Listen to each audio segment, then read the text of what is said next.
Bonne nuit à tous, ici le héros de l'histoire, votre historien d'Hyrule dévoué. Aujourd'hui, j'ai envie de vous expliquer ce qu'est le métier d'historien en utilisant comme support le jeu vidéo Zelda Breath of the Wild. À l'école, on étudie l'histoire, mais on nous explique assez rarement ce qu'est le métier d'historien. Quelles sont ses méthodes, comment travaille l'historien, etc. Alors pour apprendre ce qu'est le métier d'historien, vous avez deux solutions. Soit vous lisez un livre comme l'historiographie de Nicolas Offenstadt ou bien les 12 leçons sur l'histoire d'Antoine Prost, ou bien vous regardez cette vidéo jusqu'au bout. Si vous avez décidé de regarder cette vidéo, eh bien c'est tant mieux, c'est parti, allons dans le royaume d'Hyrule et je vous pose un petit peu la base de ma réflexion.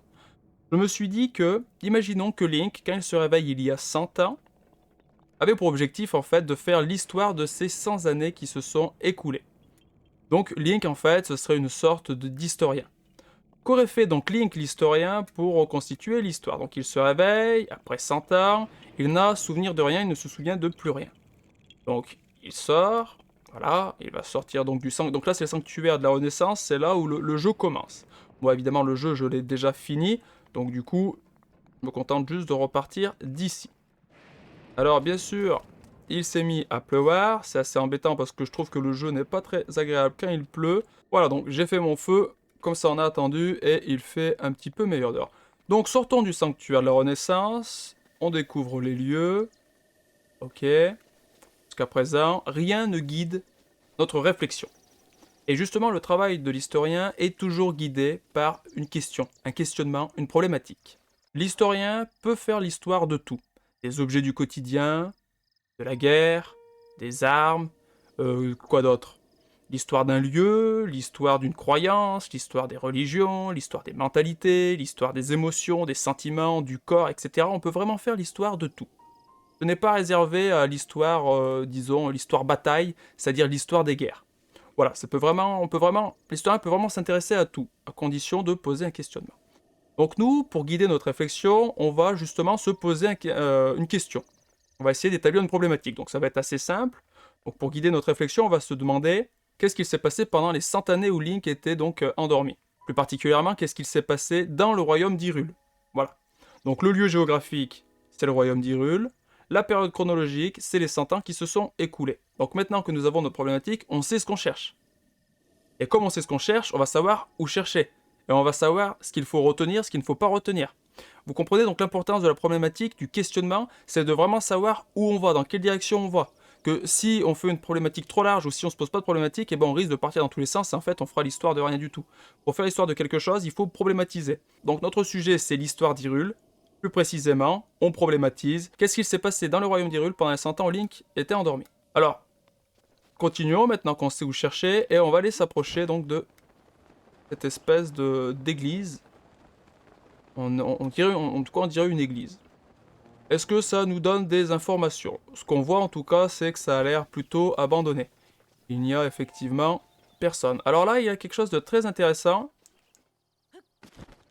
C'est cette épée qui est plantée dans la roche à la manière d'Excalibur. Donc ça, c'est très intéressant. Donc petit clin d'œil peut-être à Excalibur, tout comme la Master Sword peut faire référence à Excalibur, même si plus précisément, la Master Sword fait référence à l'épée de Kusanagi, j'en parle dans une autre vidéo. Donc maintenant qu'on sait ce que l'on cherche, on va pouvoir parler des sources. Les sources, c'est la base du travail de l'historien dans le sens où c'est sur les sources que repose l'histoire que va établir l'historien. Alors, il existe des sources de différentes natures. Assez souvent, on pense aux sources écrites, donc quelles sont les traces écrites qui nous restent de tel ou tel peuple, de telle ou telle civilisation. Il n'y a évidemment pas que les écrits qui servent de source, il y a aussi l'archéologie. Il y a aussi la numismatique. Donc l'archéologie, c'est l'étude des ruines, l'étude des traces des anciennes civilisations. La numismatique, c'est l'étude des anciennes pièces de monnaie. Donc c'est pour ce qui est de l'archéologie, là, nous avons les ruines du Temple du Temps. Nous avons également des espèces. Donc nous on sait que c'est des gardiens, évidemment. Link n'est pas forcément au courant, mais interprétons un petit peu avec notre point de vue à nous aussi pour que ça puisse nous aider. Déjà, ces sortes de créatures que nous savons que ce sont des gardiens, visiblement elles étaient en train d'attaquer le temple.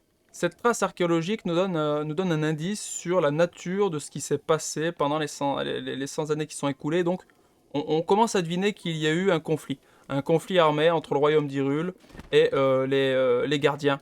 Donc on a trouvé un élément archéologique qui nous indique qu'il y a eu une guerre. Et le temple ici, sur le plateau du Prélude, a été attaqué. On continue. Quel autre élément peut nous donner des indications? Ce qu'on voit en tout cas, c'est que assez souvent, les éléments du décor, en fait, on voit des ruines. Nous voyons des ruines. Là, le plateau du prélude, visiblement, était tout entouré de remparts. Et les remparts ont été détruits. Donc ça confirme encore la thèse selon laquelle il y aurait eu une guerre il y a 100 ans.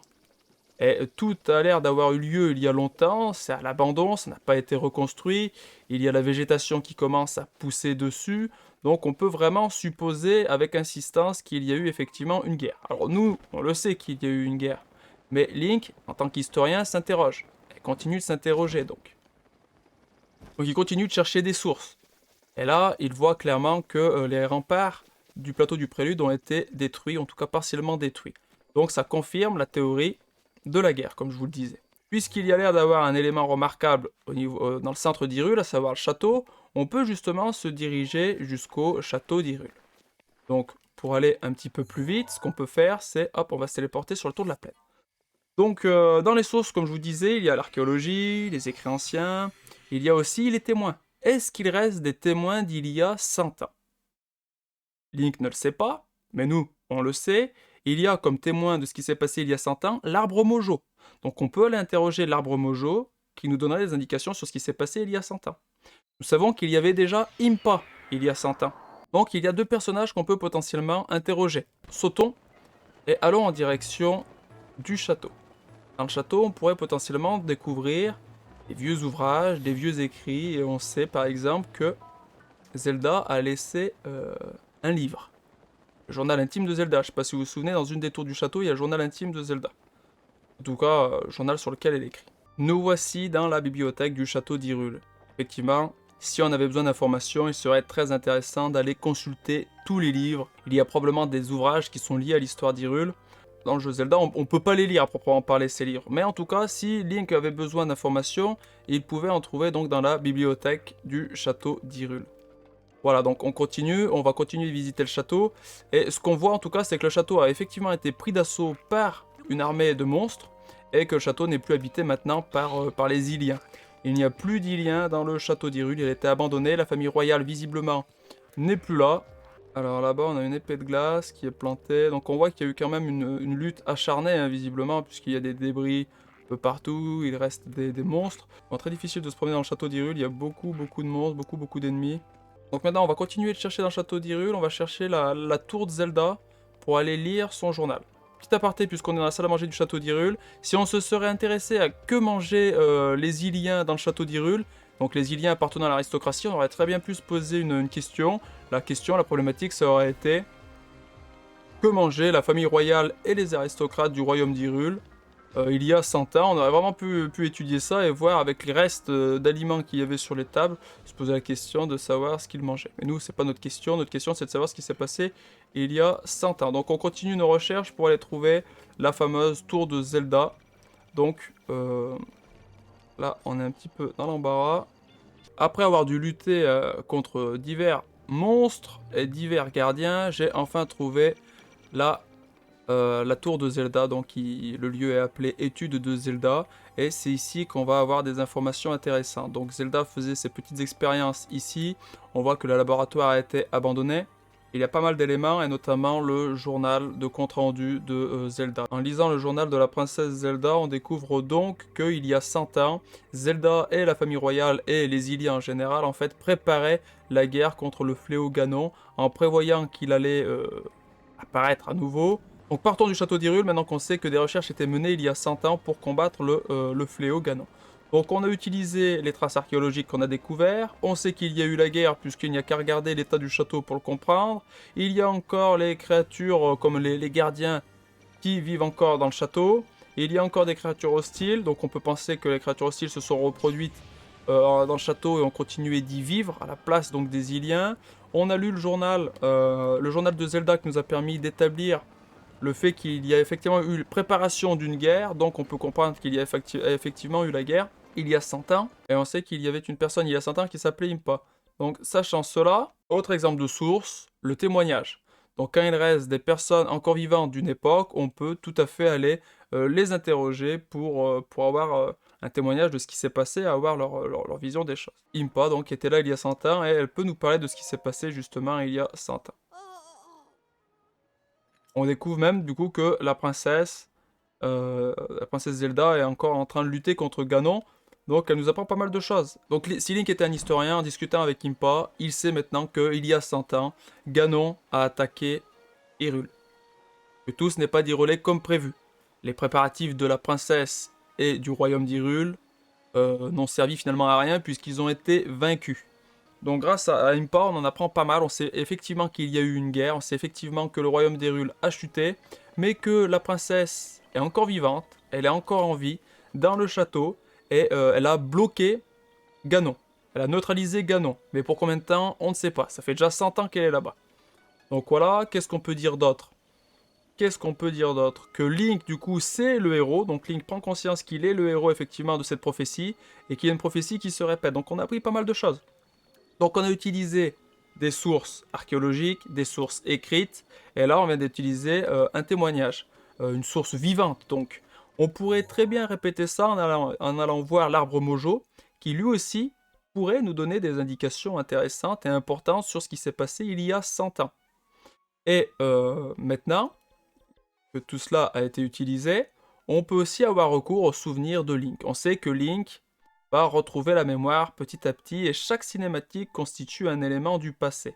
Voilà, donc pour conclure sur qu'est-ce que le métier d'historien, en tant qu'historien d'Hyrule, on a défini une problématique. Qu'est-ce qui s'est passé il y a 100 ans? Ensuite, on a cherché des sources. À partir de ces sources, on a découvert qu'il y a 100 ans, il y a eu une guerre contre Ganon, que le royaume d'Hyrule a été vaincu. Ensuite, on a utilisé donc plusieurs types de sources écrites, des sources archéologiques, des sources vivantes, donc des témoins de cette époque-là. Donc bien sûr, on pourrait aller plus loin, on pourrait regarder les souvenirs de Link, on pourrait aller parler à l'arbre Mojo et récolter davantage d'éléments. À partir de tous ces éléments, que fait l'historien? Eh bien, il va écrire l'histoire. Il va répondre à sa problématique en formant un plan en plusieurs parties et il va écrire tout ce qu'il a découvert. Voilà, en essayant de suivre un plan chronologique, disons, les préparatifs par exemple du royaume d'Hyrule, l'attaque, les différentes batailles qu'il y a pu avoir. Si on arrive par exemple en allant sur les lieux de certaines batailles et découvrir certaines choses, l'historien en écrivant l'histoire doit se garder d'une chose évidemment, c'est d'être subjectif, c'est de faire des jugements de valeur. L'historien ne s'appuie que sur les faits, et à partir des faits, il décrit l'histoire, il décrit le passé,